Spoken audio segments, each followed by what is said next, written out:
I grew up in a small Appalachian town nestled deep within the mountains of West Virginia. Life there was simple, surrounded by dense forests and endless stretches of unmarked trails. But the woods always had an unsettling presence, like they were hiding secrets older than any of us. This story took place in the fall of 2017. My friend Jake and I had decided to spend the weekend camping in an area known as Whispering Hollow. The name alone should have been a red flag, but we were young and eager for adventure. The hollow was secluded, surrounded by towering trees and steep ridges.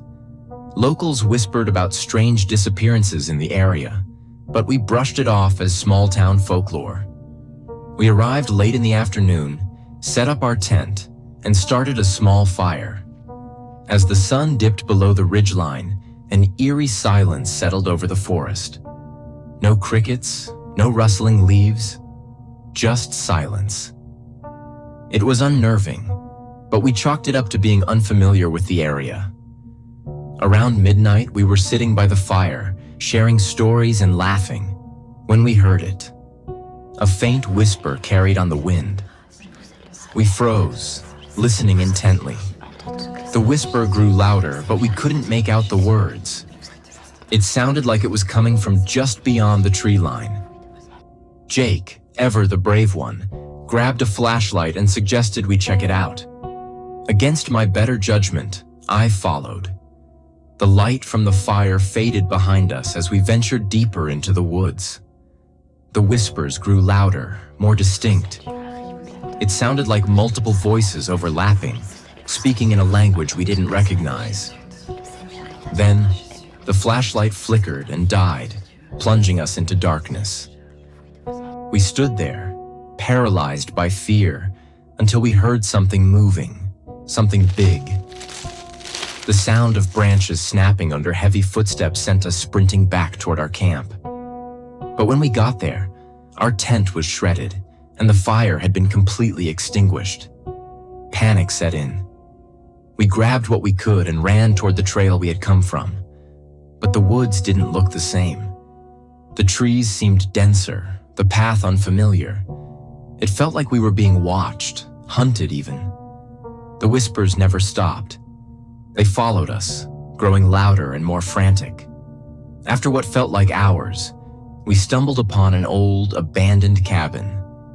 Desperate for shelter, we forced the door open and barricaded ourselves inside.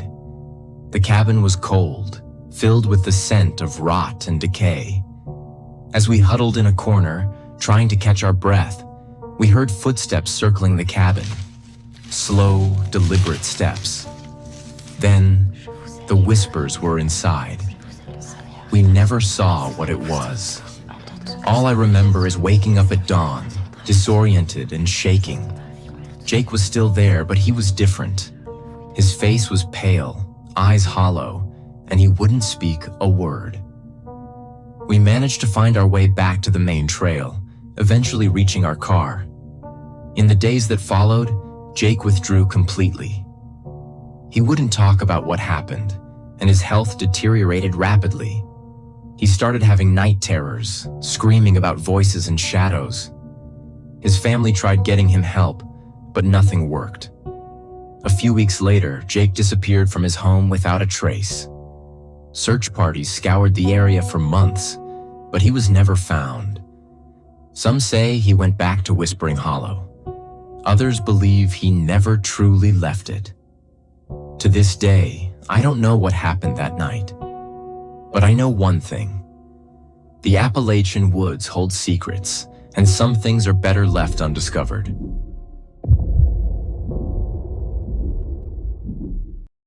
I've always loved hiking.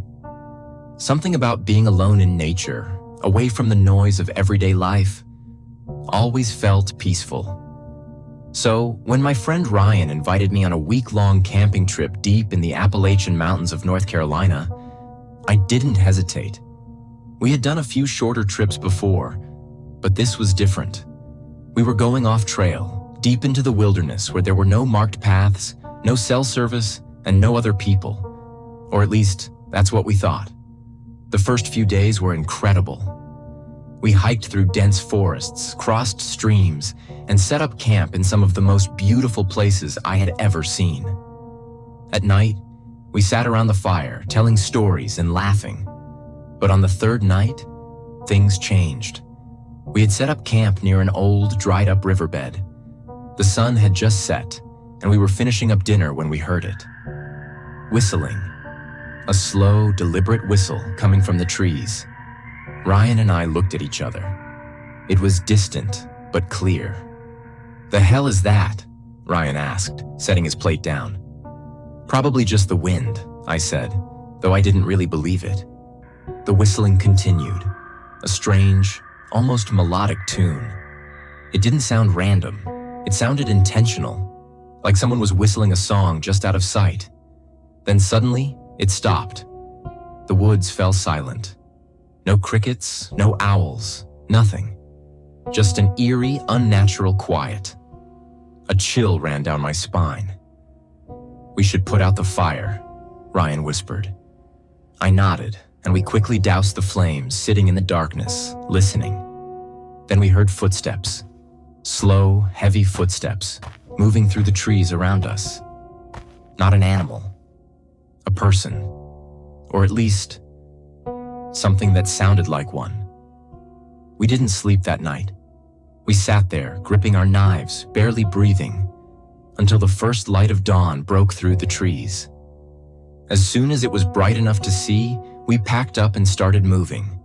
But the deeper we went, the worse it got. By the 5th day, we were exhausted. We had barely slept, barely eaten, and we couldn't shake the feeling that we were being followed. Every so often, we'd hear branches snapping or low whispers just beyond the trees.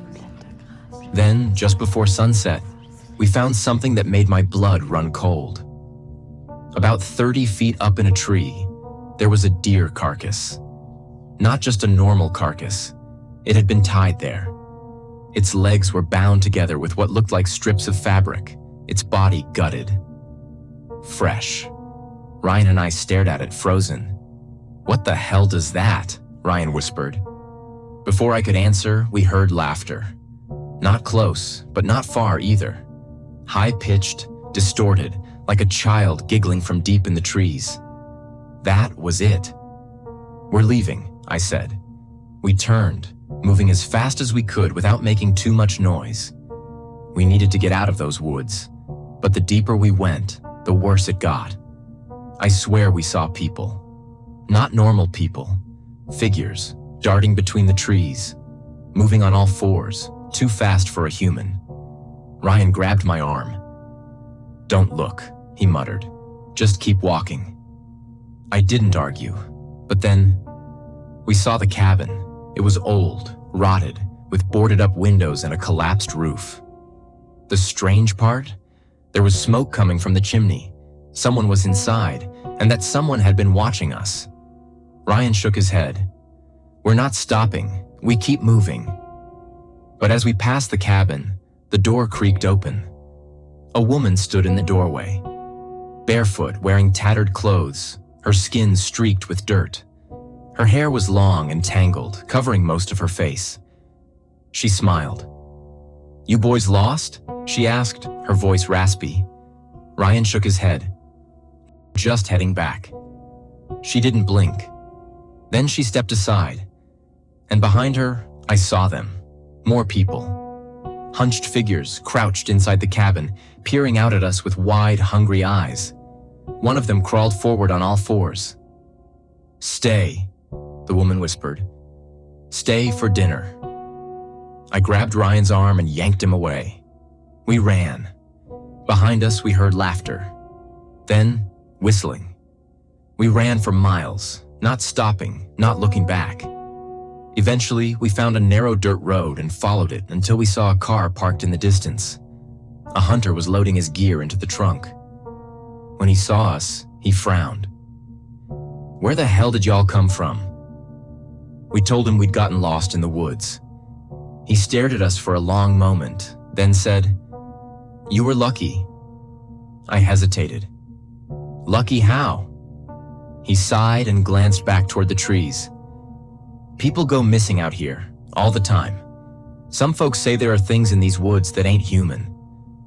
Ryan and I exchanged a look. Stay away from this place, the hunter warned. Next time, you might not make it out. That night, in the safety of a motel room, I laid awake, staring at the ceiling. I could still hear it. That whistling.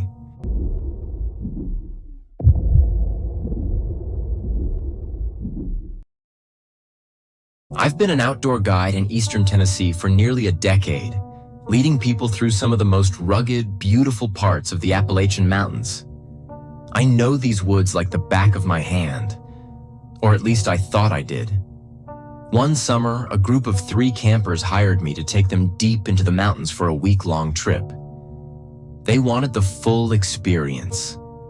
Off-trail hiking, no cell service, and camping in true wilderness. I warned them that once we got past a certain point, we wouldn't see another soul. They laughed it off. That was exactly what they wanted. By the 3rd night, we were 20 miles from civilization, camped in a valley between 2 ridges. The only sounds were the wind and the distant hoots of owls. And then, at around 2 a.m., one of the campers shook me awake. "Did you hear that?" he whispered. I listened. Silence. Too silent. No wind, no bugs, no movement. Then came a sound that made my blood run cold. It was a low, guttural humming. Not an animal. Not the wind. It was human. The sound came from deep in the woods, carrying through the trees like a chant. It started slow, but then more voices joined in. Humming. Low and rhythmic, like a ritual. One of the campers, a guy named Chris, grabbed a flashlight and pointed it toward the trees. I smacked his hand down immediately. "Turn that off." A twig cracked right behind our tent. We all froze. The humming stopped. And that's when we saw them. Tall, gaunt figures standing just beyond the tree line, not moving, not speaking. Just watching us. At least 6 of them. Their skin was pale, almost gray under the moonlight. Their clothes were torn, filthy, blending in with the shadows. One of them tilted its head, studying us like we were the strangers there, not them. Then, as if they had all received some silent command, they turned and disappeared into the woods. No footsteps, no rustling, just gone. We didn't sleep that night. At sunrise, I told the group we were cutting the trip short. We packed up and started heading back. But about an hour in, we found something that made my stomach drop. Our first campsite, or at least what was left of it. The tents were shredded. The fire pit was completely gone, like it had never been there. The only thing left was one of the campers' backpacks, sitting upright in the middle of the clearing. Chris hesitated before stepping forward and unzipping it. Inside was his own jacket, soaking wet, like someone had dipped it in a river and carefully placed it back inside. We hiked faster. No one spoke, but every so often, we heard movement. A rustle, a whisper, a breath just behind us. They were following us. By the time we reached the main trail, the air felt thick, like something was pressing down on us. I told everyone to keep moving, no matter what. And then, just as we neared the trailhead, I made the mistake of looking back. There, standing at the edge of the tree line, was one of them, smiling. And as we stepped onto the road, I swear I heard a voice whisper, "Come back soon." I never took another group out there again. And to this day, when I'm alone in the woods, I still feel like I'm being watched.